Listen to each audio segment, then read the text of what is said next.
let the paint sit overnight, and I'm going to sand the entire surface just lightly to remove all the little fuzz and dust pieces.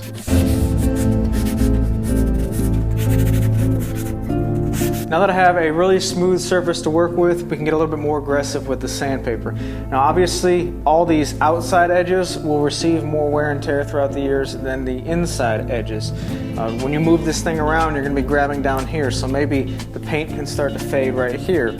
And also, when you're sitting on this, your feet are always going to be right here for the most part, so maybe a couple really bad wear spots where the feet go.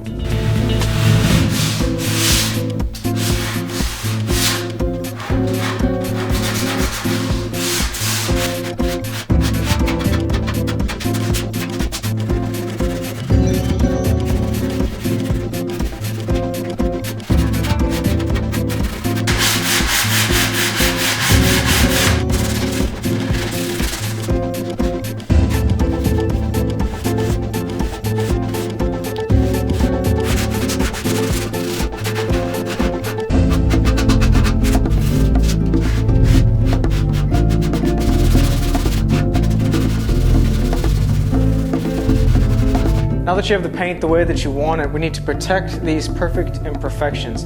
And I use a lot of lacquer, so I buy mine in bulk and apply it with my spray gun. If you don't have a spray gun, don't be discouraged. You can get the exact same results by buying it in a simple aerosol can.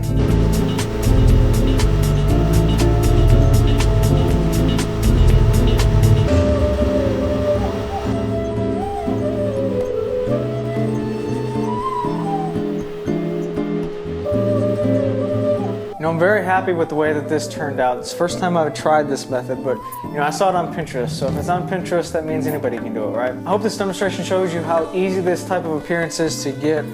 Thanks for watching, guys, and have a great day.